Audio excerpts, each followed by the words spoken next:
মেসেজগুলোকে যেভাবে সাড়া দিয়েছে, এটাতে একটাই কথা পরিষ্কার যে আগামী 2023 বিধানসভাতে এই আমাদের মানদে অঞ্চলে তীব্রামথার জয় হবে এবং গোবাগড়া জয় হচ্ছে এবং তীব্রামথার সরকার গড়বে এবং গড়ছে, এটাই প্রমাণ আজকে এই দূর টু দূর প্রোগ্রামের মাধ্যমে। তাই বন্ধুগণ, আমি আপনাদের কাছে আরেকটি কথা বলতে চাই।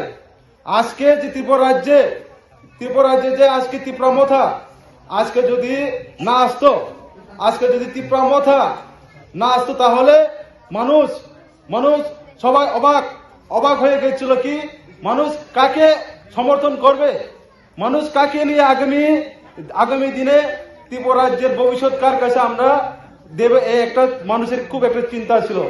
আমরা সারা ত্রিপুরায় আমরা ঘুরে দেখেছি ত্রিপুরা রাজ্যে কি সিপিএম কোন, কি বামফ্রন্ট, কি কংগ্রেস, কি বিজেপি, কোন রাজনৈতিক বদল, শুধুমাত্র একটাই তাদের লক্ষ্য, এটা হচ্ছে তারা শুধু ক্ষমতায় আসার জন্য, তারা শুধু নিজের ক্ষমতায় নিজে আসন পাওয়ার জন্য তারা কাজ করে গেছে।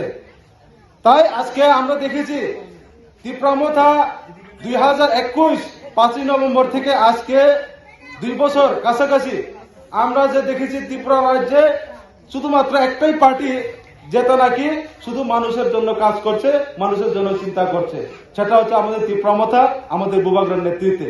কারণ আমরা দেখেছি বিগত 25 বছর বামফ্রন্ট শাসনে তারা স্লোগান একটাই ছিল। তারা স্লোগান কি ছিল? তারা স্লোগান একটাই ছিল যে গরিবের সরকার একটা কথা বলে তারা 25টা বছর তারা রাজত্ব করে গেছে। কেন? কারণ গরিব যদি থাকে তাহলে নেতাদের পিছনে মানুষ দৌড়াবে, যদি গরিব বানিয়ে মানুষকে রাখা যায় তাহলে তাদের ক্ষমতা আসার জন্য তাদের লাভ। তাই মানুষদেরকে শুধুমাত্র গরিব বানিয়ে তারা চলে যায়, একমাত্র কারণ তারা শুধু ক্ষমতায় থাকার জন্য। এবং গত